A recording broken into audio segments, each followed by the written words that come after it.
You are now connected to Take Back Our Tech, episode 12. I'm your host, Hakeem Anwar. Thank you for being here and celebrating our 3-month anniversary of putting out one weekly 20-minute show a week and 4 articles a week. I can't believe we've made it this far. And this week, yet again, we have some stories that are going to completely change the landscape of the tech world. Our first story for today is Google says, "No anonymous apps, no thank you.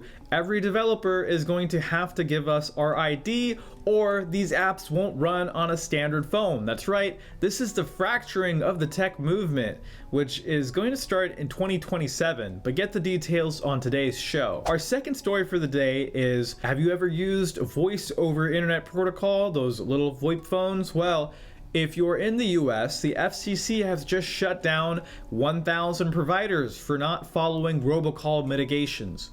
We'll check to see if your company is on the list. Our third story for today, US Attorney Generals warn AI companies. That's right, 44 US Attorney Generals warned all of the AI companies to say, hey, we saw Meta's internal leaks and we're watching you too.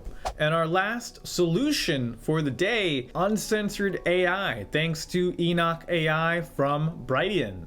A new AI project by Brighteon has trained its AI on sources of natural health information, and you can start using it today. So that's right, it's not propaganda. It's not just gonna parrot what it gets from Wikipedia or the official health source. This is stuff that's been trained on books and people who are in favor of alternative health viewpoints. This thing is awesome and I'm gonna demo it for you today. As always, our show is well informed, well researched, and we try and squeeze it into 20 minutes. It's almost never 20 minutes. I'm gonna have to start saying 30 minutes, but hey, we do our best. Plus, every show comes with solutions. Follow us on tbot.substack.com.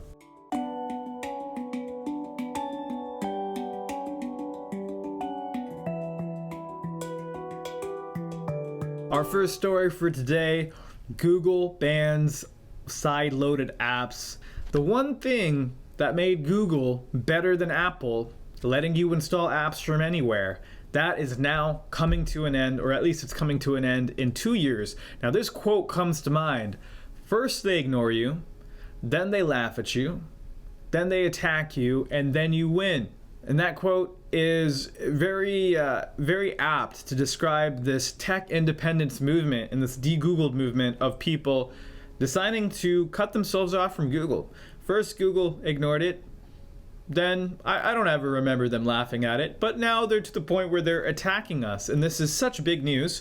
We can take a look at this blog post put out by Suzanne Frey, VP of Product at Google, for trust and growth of Android, and she's announcing some new developer requirements. Starting next year, Android will require all apps to be registered by verified developers in order to be installed by users on certified Android devices. Think of it like an ID check at the airport, which confirms the traveler's identity but is separate from the security screening of their bags. We will be confirming who the developer is, not reviewing the content of the app or where it came from. We don't care about things like that, but we just want to know who made this app. To elevating Android security to keep it open and safe by closing it off. And this first step here says we'll need to verify our identity. So if you're making an app that you want to run on Google's Android platform, you'll need to submit your government ID and you'll need to upload your personal details. More than that, you'll have to give Google your own app signing keys. So these signing keys are really important because they verify that the bundle of the app or the final app file that you install on your phone can actually verify that it came from the previous source. So during an update check, your installer might check, hey, does this signature match the previous version of the app? And that way you wouldn't have a malicious update. Your phone would be like, hey, this source doesn't match the previous source.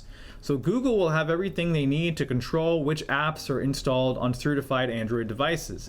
Now, what they mean by certified Android devices is every licensed Android device, which means that Google has a partnership or an agreement with this company, and there are agreements on both sides. One, to make sure Google can continue still surveilling on the phone, but two, that another vendor can install their own bloatware and have their own version of Google's Android. So Google now has full control of the app, and it won't run on the billions of phones that run Android unless you hand over your ID to Google.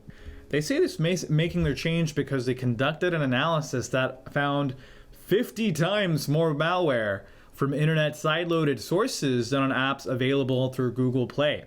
What sources did they compare Google Play to? Did they go on to a hacking website where they share things like this and compare it there? Or did they go to open source app stores like F-Droid or the Graphene OS app store called a Crescent? If you compared Google Play to normal sources, you would actually find that Google Play has more malware. You could find that out, and there have definitely been cases in the past where Google approved malware on the Google Play Store platform. Here's why they say these changes are happening. Well, hey, this is adding another layer of security. This is protecting users by deterring bad actors and making it harder for them to spread harm. Now, here are the real reasons for doing this. I think there's going to be a good population of developers that don't want to do this and won't comply with this. And so this is going to serve to choke the open source ecosystem quite a bit. And so they haven't been able to kill these popular open source apps. I'm talking about alternatives for YouTube like NewPipe, which would be one of these non-Google approved applications because it just gives you access to YouTube without having to watch ads. Things like Canine Mail that have been flourishing on de-Googled phones and starting to even spread to normal Android phones because people are like, wait a minute, I can get all the same functionality without having to go through Google? Okay, sign me up. That's the issue here. These apps are working better than Google. It's something I've said for a long time. This isn't just an alternative. It's better than big tech. And so it's threatening Google's monopoly on the app space. Google's scared. Now, because these apps won't be running on normal Android phones in a few years, which we'll talk about, developers could get discouraged, right? There's not as many people using their applications. They might stop supporting the applications. That's one potential impact. And then the other main reason is to control any potential apps that are impactful on a large scale. Earlier this year, I put out an article about Jack Dorsey's BitChat, not BitChat, BitChat, where he developed an Android app. It's an iOS app at first, using AI that was a mesh network communicator. And according to him, he built it in a weekend with the help of AI. Now, imagine if a bunch of people started building applications that could change the world, just like this. It would be a very big problem if anyone could, or their mother could just install it on their phone, right? It would actually allow these things to spread. Google needed a way to stop that. So in order for it to be installed on an Android phone, one, the developer needs to pay up. We need to know exactly who you are. And we also need the app signing keys so that if, hey, your app is working too well, we could change it if we want to. It's putting developers and their users into a chokehold. It's giving Google total control. Now, there's ways to go. We're in the beta stage of this process. But in September 2026, the first regional enforcement begins. And in 2027, the enforcement goes worldwide. And we have to ask ourselves, are we going to comply with this? What I asked for from developers is to not comply with this, and we need to create better sources for people to get their apps from. Some people might decide to shift over to the web browser. Some people might decide to try and stop updating their phones so that they won't get this update when this enforcement starts happening in 2027. But, that's a fat chance if you already have Google services running on your phone.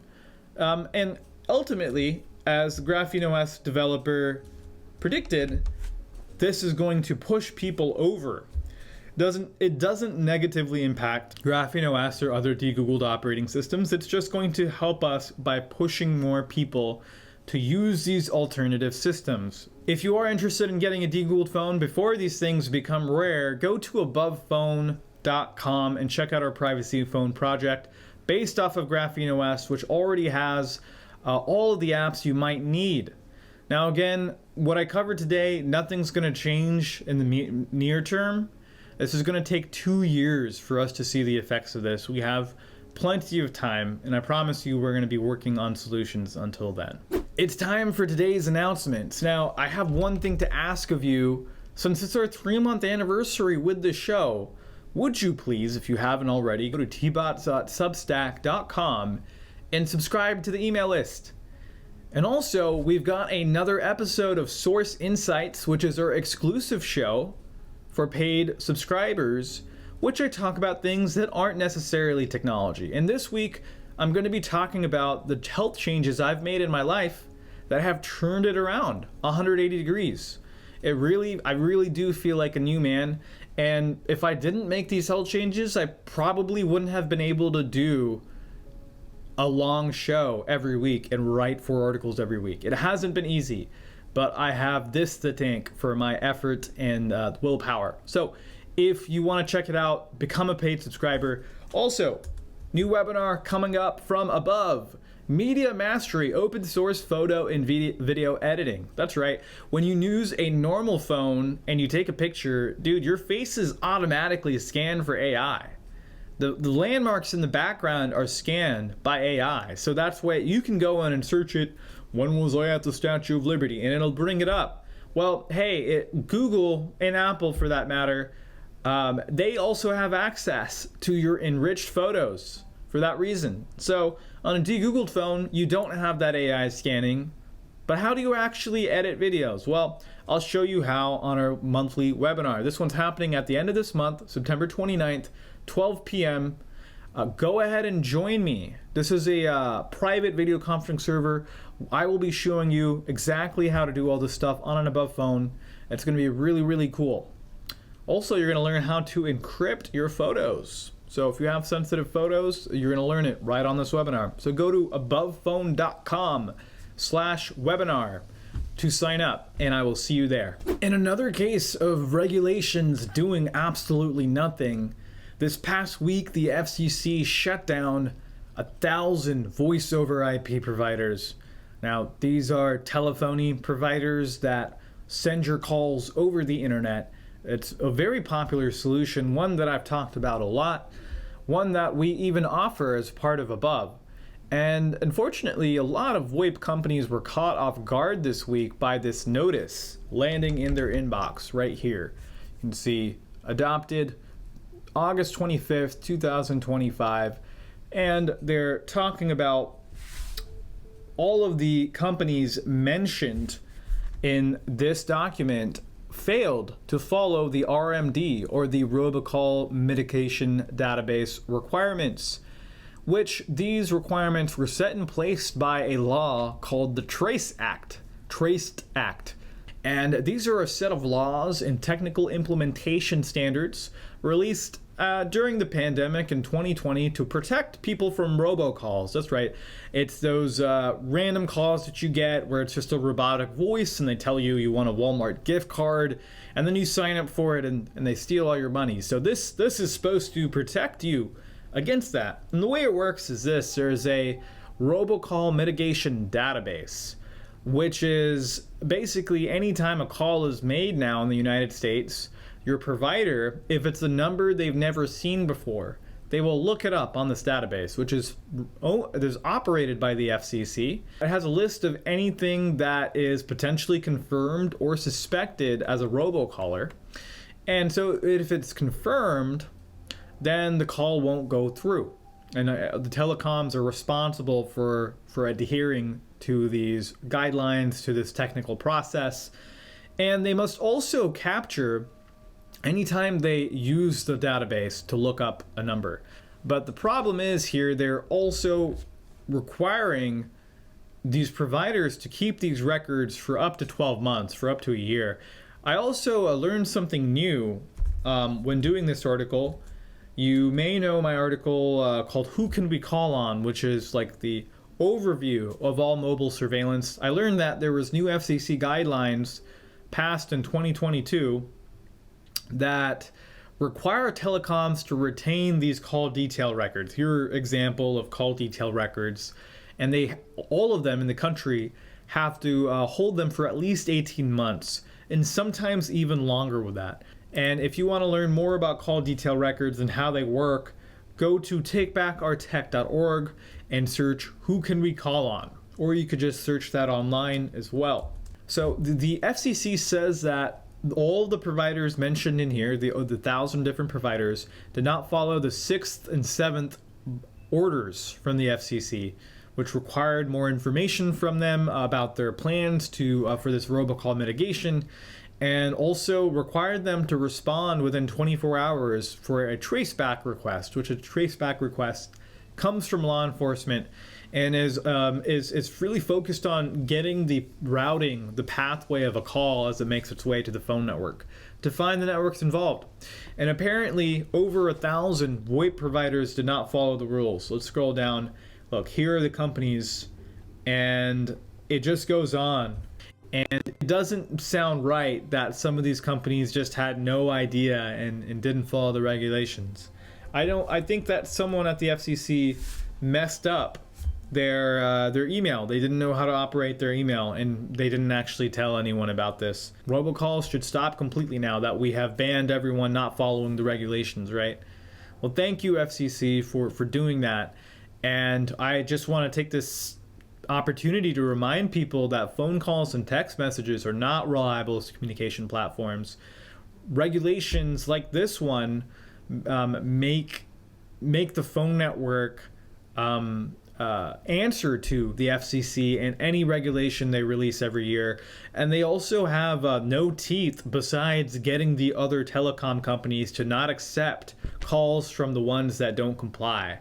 So once again, it's an issue of non-compliance to these stupid rules which don't actually work. So I'm sure we're all going to keep receiving robocalls.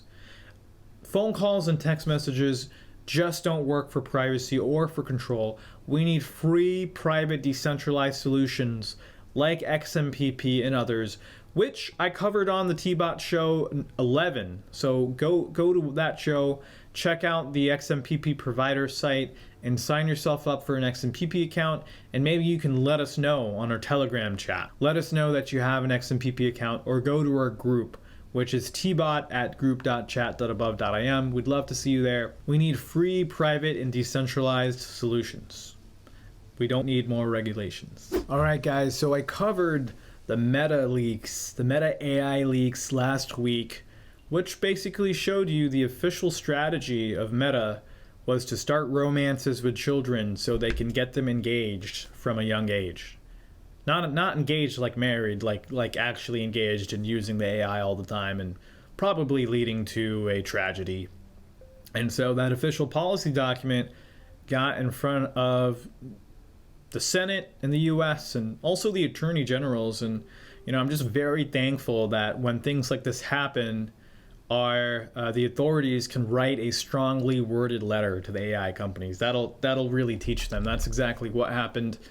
So the National Association of Attorney Generals wrote a letter to all the biggest AI companies: Anthropic, Apple, Chai AI, I haven't heard of that one, Character.ai, Google, Luca, Meta, XAI, Replica, Perplexity, OpenAI, Microsoft, of course, and just it's signed, "Hey, dear Chief Executive Officer, we, the undersigned Attorney Generals of 44 jurisdictions, write to inform you of our authority to protect children from exploitation from predatory artificial intelligence products. Your innovations are changing the world and ushering in an area of technological acceleration that promises prosperity undreamt of by our forebears. We need you to succeed, but we need you to succeed without sacrificing the well-being of our kids in the process." I mean, I'm not going to read any more of that. It's really weird, right? It's kind of a weird letter. It's like, oh my God, AI companies, like, we're really counting on you. We're really counting on you, but don't do this evil stuff like Meta, because we're watching you. And specifically, these attorney generals from these 44 states are paying attention to the Meta story, as they talk about here. Hey, we saw that the company approved of AI assistants that flirt and engage in romantic role play with children as young as 8. We are revolted by the disregard for emotional well-being and alarmed the AIs are breaking criminal laws. So protecting our kids is the highest priority. They also talk about the character AI lawsuit where a chatbot intimated a teenager should kill their parents, and another lawsuit against Google saying a highly sexualized chatbot steered a teenager towards suicide. So they're paying attention to these stories, but I don't know what a strongly worded letter is going to do, really. There's even this one part in the letter. Where is it? Here we go. We understand the frontier of technology is a difficult and uncertain place where learning, experimentation, and adaptation are necessary for survival. You are figuring things out as you go. But you'll be held accountable for your actions. You'll be held accountable for your actions because social media has caused significant harm to children. Hey, we haven't solved any of that stuff, but hey, we're going to write you a strongly worded letter because we care. So it's okay if AI dominates the world and replaces everyone's jobs and makes people dumber. Just don't do it to children, or watch out and don't sexualize children. I guess that's the message from this letter. It's just a very strange letter. I think it doesn't really make a lot of sense that this is the route they went. Let's see how and if Meta is punished for their policies that got leaked. And let's actually see if they care about protecting children from predatory surveillance practices. I think we'll see in the coming months if they actually mean that on this list, because there are more issues to uncover. It's very interesting, though, for all the attorney generals to write and sign their names. I think they need a strongly worded letter of their own to wake up, because there are big issues, and we do need someone to do something about it. Well, today I'm excited to share a new AI solution that is uncensored, and in fact, it's more than just uncensored. It's trained on natural health information and alternative viewpoints that are ignored or scrubbed out of normal AI engines. And what I'm talking about is something called Brighteon AI. Brighteon, you would know as the social media network from Mike Adams, a good friend of mine, and I was on his show just a few weeks back, and I got to get the scoop on how this AI works. He's trained it on GreedMedInfo, which is this public health database. This is by our friend Sayerji, and so it's trained on tens of thousands of articles from GreedMedInfo.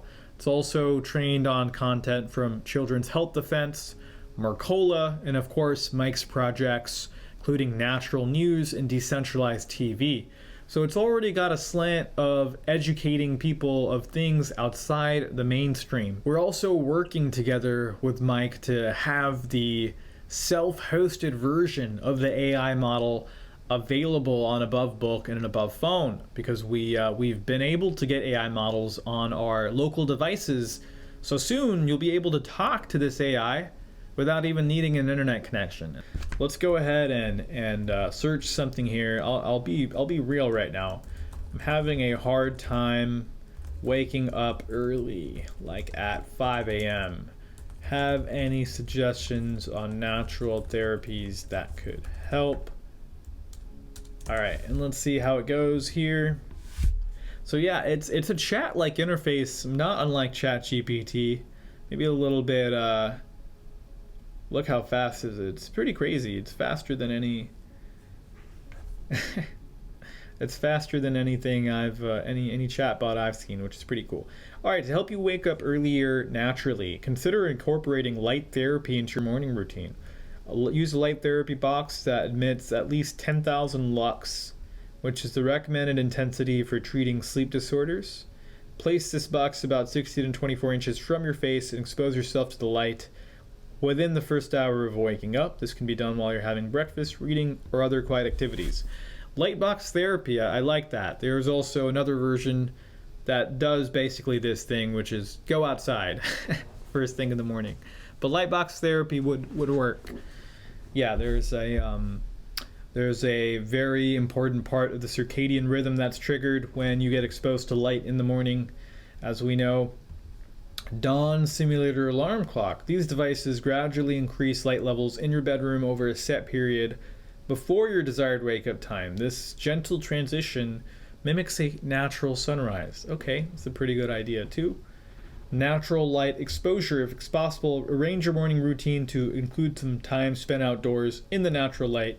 I already beat you to that, but no, totally right. Lots of things focus on light.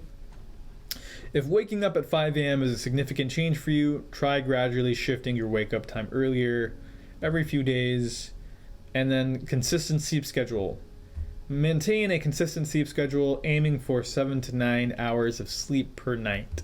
Yeah, as you can see, there's a lot of good things here. It does have some knowledge. Now, I could go and read the books as well and look up some of these things to confirm, which I think is just a good practice nowadays, especially when you're using AI. That's actually what separates the people who are good at using AI from the ones who are bad. The bad people just follow whatever it's saying. The good people use it as a kicking off point to actually learn more. And I've been very impressed with Enoch AI. So this is something I recommend you check out. And here's the awesome thing is that you can actually get free access to it. This exact same thing I'm doing here if you sign up to the mailing list. So if you go to Brighteon.ai, you can see looking for VIP access with additional tools, find it here. And then when you go to that page, you will see how you could sign up and get access for free. Cool. Yeah, I'm really excited about this. If you're excited about getting this on our phones and laptops at Above Phone, definitely let me know. I will send out an update when it's ready for people to use. And yeah, that's it for today's show. We've got a bit of solutions. We got a bit of regulations that don't do anything.